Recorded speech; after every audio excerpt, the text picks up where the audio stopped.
بسم اللہ الرحمن الرحیم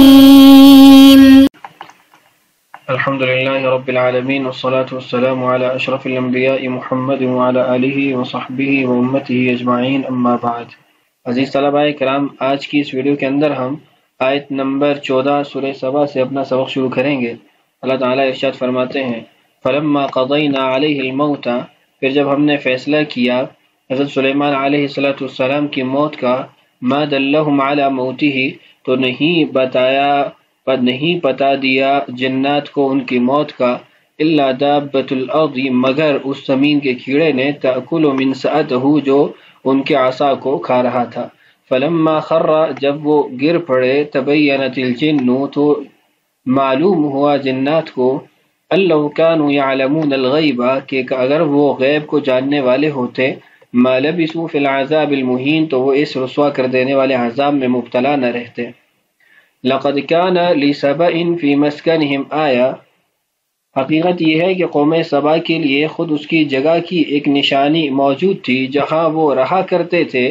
جنتانی عن یمین و شمال، باغات جو اس کے دائیں اور بائیں جانب تھے، کلوا من رزق ربکم، کھاؤ اپنے رب کے رزق سے، واشکروا لہ، اور اس کا شکر ادا کرو، بلدۃ طیبۃ، ایک تو شہر بہترین ہے، ورب غفور، اور دوسرا پروردگار بھی بخشنے والا ہے۔ فاعرضوا، پھر بھی انہوں نے اعراض کیا، یعنی ہدایت سے منہ موڑا، فارسلنا علیہم، تو ہم نے چھوڑ دیا ان پر، سیل العارم، بند والا سیلاب، وبدلناہم بجنتیہم جنتین،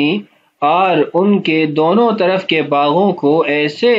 دو باغوں میں تبدیل کر دیا، ذواتی اکل خمط،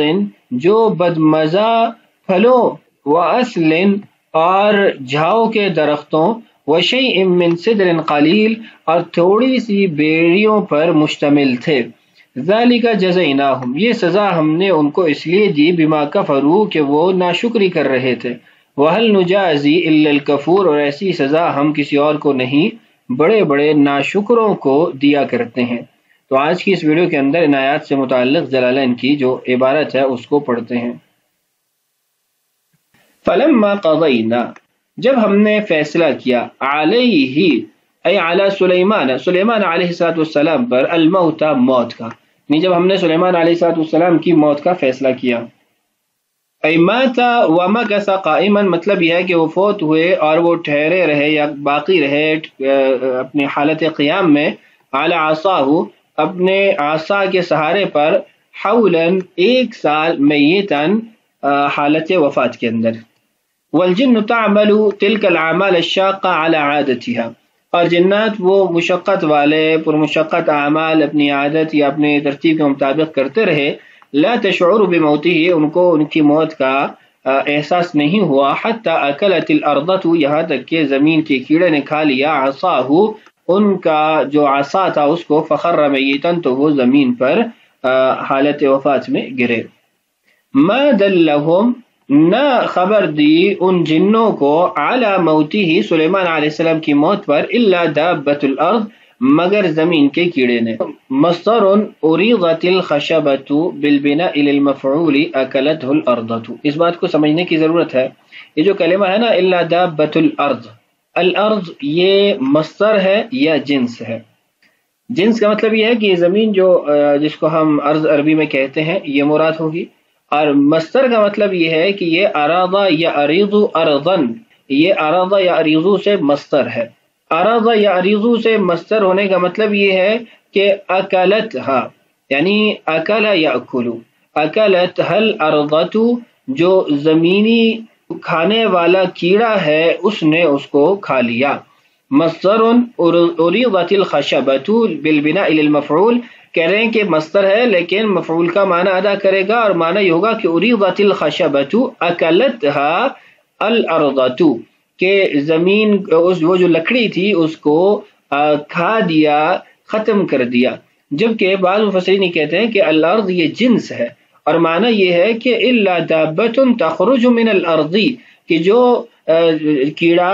زمین سے نکلتا ہے اس نے کھا دیا۔ تأکل من سأتہ جس نے ان کے عصا کو کھا لیا. من سأتہ اس کے متعلق آگے وضاحت ہے بالحمزۃ و ترکہ بالالف. من سأتہ بھی اس کو پڑھا جاتا ہے اور من سأتہ بھی اس کو پڑھا جاتا ہے. عصا دو قراتیں نے ذکر کی اور مطلب یہ ہے کہ عصا لأنہ ينسأ ای یطرد ویزجر بها. یہ بتانا چاہتے ہیں کہ من سأتہ یہ کلمہ عربی کا ہی کلمہ ہے اور اس کا مطلب یہ ہے کہ ایسی چیز جس سے کسی چیز کو دھتکارا جائے، بھگایا جائے، اس کو دور کیا جائے. فلما پس جب خرّا گر پڑے میتاً حالت وفات میں سلیمان علیہ السلام تبینت الجن انکشف لهم. تبینہ کا آگے ترجمہ کیا انکشف لهم ان کو معلوم ہوا، ان کے لیے وضاحت ہوئی ان کے مخففتن فرماتے ہیں ان یہ مخففہ ہے عن المثقلہ اور اس کا مطلب یہ ہے کہ انہم کہ بے شک وہ. یہ بات یاد رکھے کہ جہاں پر ان مثقلہ سے ان مخففہ لایا جاتا ہے تو وہاں پر اس کے اسم کو محذوف کرنا یہ واجب ہوتا ہے. تو اس لیے یہاں پر قرآن کی آیت ہے اللو کانو، تو یہ چونکہ مخففہ ہے لیکن اصل میں اس کا معنی ہوگا انہم. ایک تو ہم مثقل سے مخفف کی طرف اور دوسرا جو اسم ہے اس کو محذوف کرنا یہ واجب ہے. تو اس کی وضاحت صاحب جلالین نے کی انہم بمعنی انہم لو کانوا یعلمون الغیب اگر وہ غیب جاننے والے ہوتے. ومنہ ما غاب عنہم من موت سلیمان علیہ السلام اور غیب کے اندر یہ بات بھی داخل ہے کہ سلیمان علیہ السلام کی وفات ہو گئی. ما لبثوا فی العذاب المہین تو وہ رسوا کرنے والے اس عذاب میں مبتلا نہ رہتے، اس میں باقی نہ رہتے. العمل الشاق لهم یہ عذاب المہین کی وضاحت کی ہے کہ عذاب المہین انہوں نے جو کہا وہ اس مشقت والے کام کو کہا جو وہ کر رہے تھے. لظنهم حیاتہ ان کا گمان یہ تھا کہ وہ زندہ ہے. خلاف ظنهم علم الغیب اور یہ ان کے اس گمان کے مخالف تھا، متضاد تھا کہ وہ غیب جانتے ہیں. وعلم کونہ یہ جو پیچھے آپ نے کلمہ پڑھا تھا نا کہ 1 سال تک وہ ایسے ہی عصا پہ کے سہارے پہ رہے، اس کی وضاحت کر رہے ہیں. وعلم کونہ سنتاً اور یہ جو معلوم ہوا کہ 1 سال تک وہ اس حالت میں باقی رہے. بحساب اس کا حساب یوں ہوا ما اکلت الارض من العصا بعد موتہ یوما ولیلۃ مثلا. اس کا حساب یوں ہوا کہ جیسے اس عصا کو کھانے والے کیڑے نے ان کی وفات کے بعد 1 دن اور 1 رات میں اتنا کھایا تو یہ 1 سال کے اندر اتنا وہ کھا لے گا تو یہ جو عصا ہے یہ ختم ہو جائے گا. اس بات کی وضاحت کر دیتا ہوں. یعنی یہ صاحب جلالین یہ فرمانا چاہ رہے ہیں کہ ایک کیڑا عام طور پہ ایک عصا کو جتنی مدت میں کھاتا ہے وہ مدت 1 سال بنتی ہے. تو اس لیے سلیمان علیہ السلام بھی 1 سال تک اس حالت میں قائم رہے. یہ کوئی مضبوط بات نہیں ہے. یعنی آپ اس کو یوں سمجھیے کہ اگر ایک کیڑا 1 دن اور 1 رات میں 1 سینٹی میٹر کھاتا ہے تو اس نے 365 دن کے اندر 365 سینٹی میٹر اس چیز کو کھانا ہے. تو اس سے پتہ چلا کہ عصا جو ہے اگر اس کو ایک کیڑا اوسطاً اتنا کھائے تو پورے سال میں جا کے ختم ہو جائے گا. یعنی ایک تخمینہ ہے، قیاس آرائی ہے، کوئی مضبوط دلیل یا کوئی اس پہ نص یا قرآن کی آیت یا حدیث کچھ بھی نہیں ہے. تو اس لیے ہمیں اس بات کے اندر پڑھنا ہی نہیں چاہیے کہ کتنا عرصہ وہ اس حالت میں باقی رہے. جہاں قرآن حدیث خاموش ہے وہاں ہم بھی خاموش رہیں، توقف ہی اختیار کریں. اور دوسری بات یہ ہے کہ کیڑا کبھی تھوڑا کھاتا ہے کبھی زیادہ کھاتا ہے، لازمی تو نہیں ہے کہ اس نے ایک ہی رفتار کے ساتھ اس کو ختم کرنا ہے. پھر جگہ کا مختلف ہونا، عصا کا مختلف ہونا، ہر چیز کا اختلاف ہے. کسی کو جلدی کیڑا کھاتا ہے، کسی کو دیر سے کھاتا ہے، کبھی تھوڑے وقت میں زیادہ کیڑا لگ جاتا ہے، کبھی زیادہ وقت میں تھوڑا کیڑا. تو کوئی ایسا پیمانہ نہیں ہے جس سے اس کو طے کیا جا سکے. تو اس لیے اس بات پہ بھی ہمارے پاس کوئی دلیل موجود نہیں ہے. تو یہ چند باتیں یہاں عرض کر دی ہیں. خلاصہ اس کا یہ ہے کہ سلیمان علیہ السلام کو اللہ تعالیٰ نے جو جنات ان کے تابع کیے تھے تو ابھی بیت المقدس کا کام مکمل نہیں ہوا تھا کہ سلیمان علیہ السلام کی وفات ہو گئی. تو اب اگر جنوں کو وفات کا پہلے علم ہو جاتا تو وہ کام کو وہیں پہ چھوڑ دیتے، اس لیے کہ وہ ان کے اندر شر غالب ہے. تو وہ حضرت سلیمان علیہ السلام کی نگرانی میں تو کام کرتے تھے، ان کی غیر موجودگی میں کام کرنے والے نہ تھے. تو اس لیے پھر انہوں نے ایک شیشے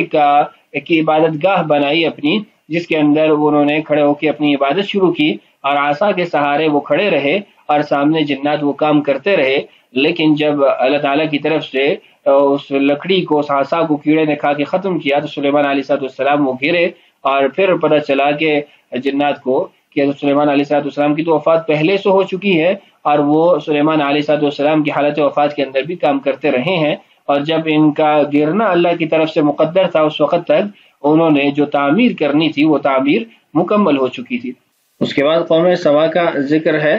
لقد کان لسبأ، یقیناً ہے قوم سبا کے لیے۔ یہاں پر یہ جملہ بھی 3 تاکیدات کے ساتھ آیا ہے، ایک تو لام موطئ للقسم، یعنی یہاں پر قسم کا معنی پایا جاتا ہے، دوسرا لام تاکید، اور تیسرا قد تاکید، یعنی واللہ لقد کان لسبأ، قوم سبا کے لیے۔ سبا بالصرف وعدمہ، فرماتے ہیں اس کو یعنی ممنوع من الصرف میں بھی شمار کیا جاتا ہے، ممنوع من الصرف کے اندر نہیں بھی شمار کیا جاتا۔ لقد کان لسبأ یہ بالصرف ہے، اور لقد کان لسبأ یہ بعدم الصرف ہے، یعنی ممنوع من الصرف ہے۔ قبیلۃ یہ قبیلہ ہے، سمیت باسم جد لهم من العرب، عرب میں سے ان کا ایک دادا تھا جس کے نام پر اس قوم کا نام سبا پڑا ہے۔ قوم سبا یہ یمن کے رہائشی تھے، یمن کے رہنے والے تھے، اور ان کا جو دادا تھا، جد امجد تھا، وہ سبا اس کا نام تھا، تو اس لیے ان کا یہ نام مشہور ہو گیا۔ حدیث میں آتا ہے کہ اس کے 10 بیٹے تھے، جن میں سے 6 یمن کے اندر اور 4 شام کے اندر رہائش وزیر تھے۔ اس قوم کی تہذیب و تمدن ایک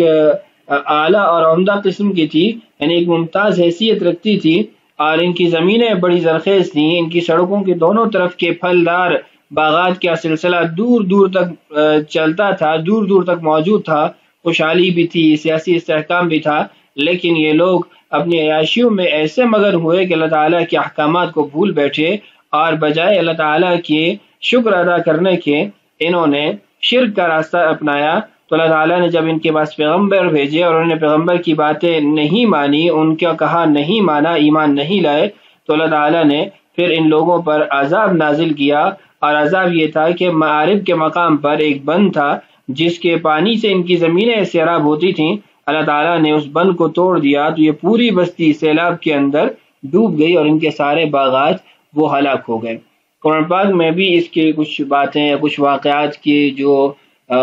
صورتیں یا جہاد ہیں اس کو ذکر کیا گیا ہے، پڑھتے ہیں، دیکھیے۔ فی مسکنہم، ان کے رہنے کی جگہ میں، بالیمن، یمن کے اندر، یعنی یمن کے رہائشی تھے، اس کو ایک قرات کے مطابق مسکنہم پڑھا جاتا ہے، اور دوسری قرات کے مطابق فی مساکنہم، مفرد اور جمع ہے، معنی کے اعتبار سے کوئی فرق نہیں ہے۔ آیت ایک بہت بڑی نشانی تھی، دالت علی قدرت اللہ تعالی، ان کی رہائش گاہیں ہی ایک بڑی نشانی تھی جو اللہ تعالیٰ کی قدرت پر دلالت کرتی تھی۔ جنتانی،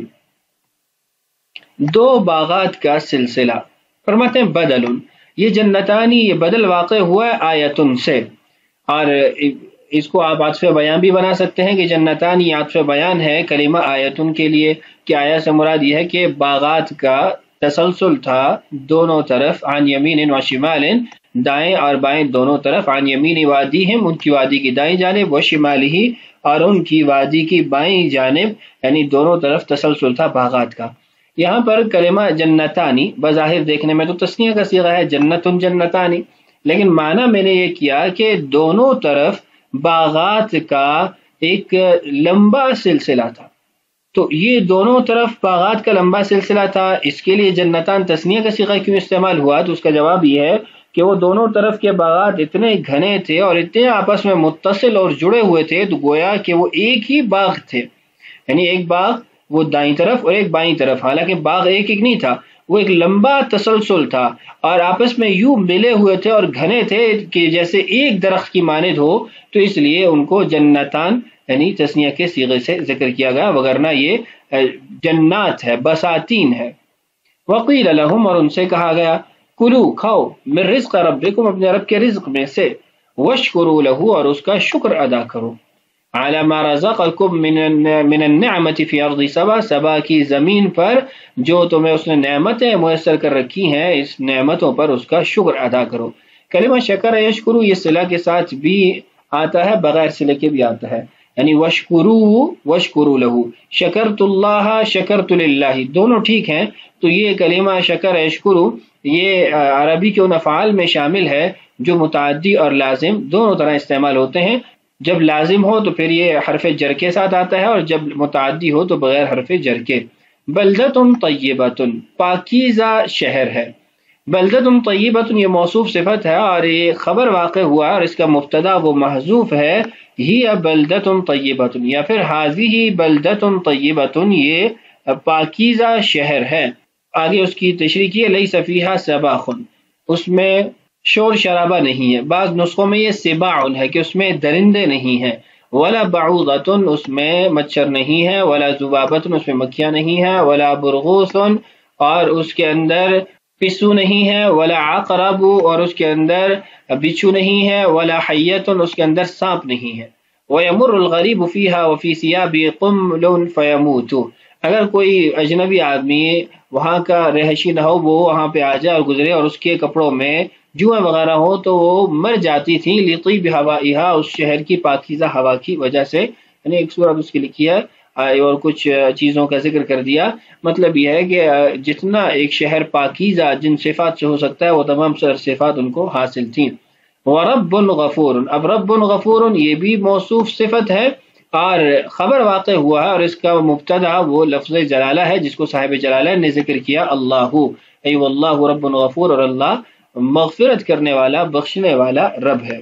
فَأَعْرَضُوا تو انہوں نے اعراض کیا، منہ پھیرا، عن شکری ہی وَكَفَرُوا اللہ کے شکر سے اعراض کیا اور انہوں نے ناشکری کا راستہ اختیار کیا۔ فَأَرْسَلْنَا یہ فا سببیہ ہے، بسبب اعراضہم ارسلنا ان کے اس اعراض کی سبب ہم نے ان پر چھوڑ دیا علیہم ان پر سیل العارم بند والا سیلاب۔ عارم فرماتے ہیں جمع عرمت یا عرمتن کی جمع ہے، وَهُوَ مَا يُمْسِكُ الْمَاءَ مِنْ بِنَاءٍ وَغَيْرِهِ إِلَى وَقْتِ حَاجَتِهِ اور عرمہ کہتے ہیں ایسی جگہ جو وہاں پر پانی کو محفوظ کیا جاتا ہے کوئی تعمیر کر کے یا کوئی بند باندھ کر تاکہ حاجت کے وقت وہ کام آئے۔ اے سیل وادیہم الممسوک بما ذکر مطلب یہ ہے کہ ان کی وادی کا جو سیلاب تھا یا پانی تھا اس کو جہاں پر روکا جاتا تھا اس طریقے سے جو پہلے ذکر کیا گیا وہ چھوڑا گیا۔ فأغرق جنتیہم واموالہم ان کے دونوں طرف کے باغات کو اس پانی نے ہلاک کر دیا اور ان کے اموال کو بھی ہلاک کر دیا۔ وبدلناہم اور ہم نے تبدیل کر دیا ان کو یا ان کے لیے بجنتیہم دونوں طرف کے باغات کے بدلے میں جنتینی دو اور باغات، زواتی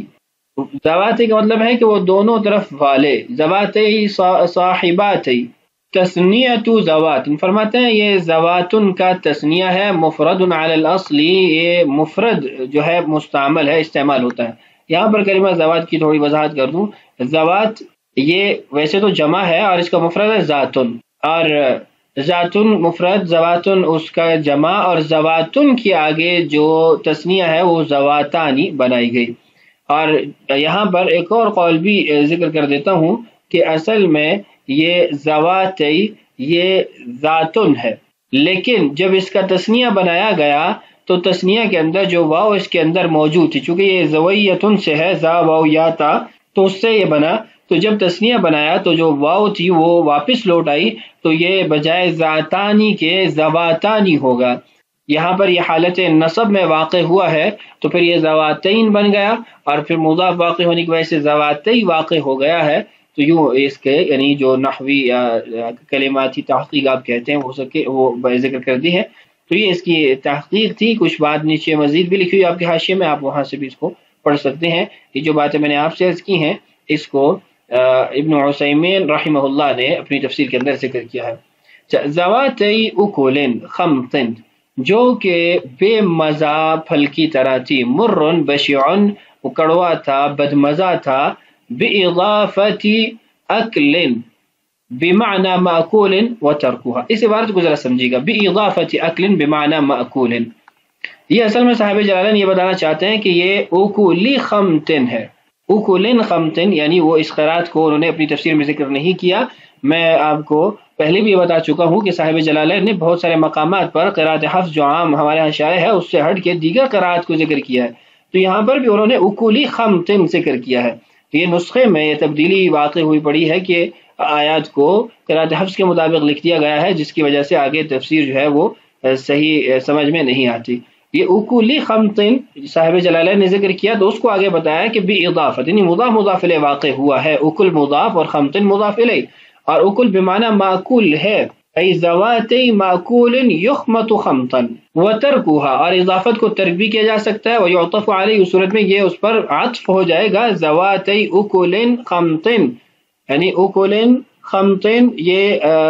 مضاف الیہ پھر واقع نہیں ہوگا، وَأَصْلٍ اور جھاؤ کے درخت، وَشَيْءٍ مِّن صِدْرٍ قلیل اور بیری کے تھوڑے سے درخت، چونکہ بیری کا درخت یہ قسم کی نعمت ہی ہے تو اس لیے اس کے ساتھ قلیل کی صفت ذکر کرتی کہ وہ تھوڑے بہت ہی ان کے پاس باقی بچے تھے۔ ذالک یہ سب صاحب جلالین فرماتے ہیں مشار الیہ التبدیل ہے، اگر یہاں پر التبدیل و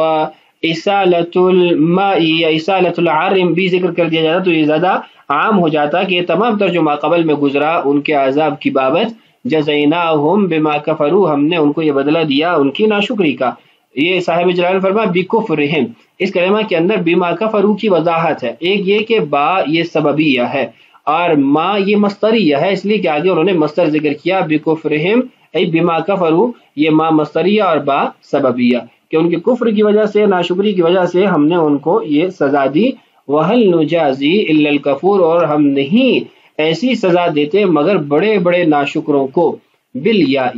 یہاں پر بھی وہی واقع مسئلہ آیا ہے جو میں نے آپ کو بتایا کہ جو صاحب جلالین نے قراءت ذکر کی ہے اس کو تبدیل کیا گیا، جو صاحب جلالین نے قراءت ذکر کی ہے اس کے مطابق ہے وَهَلْ يُجَازَى إِلَّا الْكَفُورُ، یعنی مجہول کا صیغہ اور آگے کفور اس کا نائب فاعل بن جائے گا، اور یہ جمہور کی قراءت ہے جس کو صاحب جلالین نے اپنی تفصیل میں اصل میں ذکر کیا تھا۔ آگے دوسری قراءت انہوں نے ذکر کی والنون مع کسر الزاء ونصب الکفور، اور نون کے ساتھ بھی اس کو پڑھا جا سکتا ہے وَهَلْ نُجَازِي إِلَّا الْكَفُورَ، لیکن اس کے اندر ایک تو زا کو آپ مکسور رکھیں گے یعنی آپ اس کو معلوم کا صیغہ معروف کا صیغہ پڑھیں گے، اور دوسرا نصب الکفور آپ اس کو یعنی جو الکفور کلمہ ہے اس کو فتحہ دیں گے، ای ما یناقش الا ہوا، نہیں یہ سزا دی جاتی مگر ان کافروں کو یا ان بڑے بڑے بدبختوں کو۔ باقی انشاءاللہ آنے والی ویڈیو میں پڑھتے ہیں۔ اللہ تعالی ہم سب کا حامی و ناصر ہو، اللہ تعالی ہم سب کو قرآن سے شغف نصیب فرمائے۔ السلام علیکم ورحمۃ اللہ۔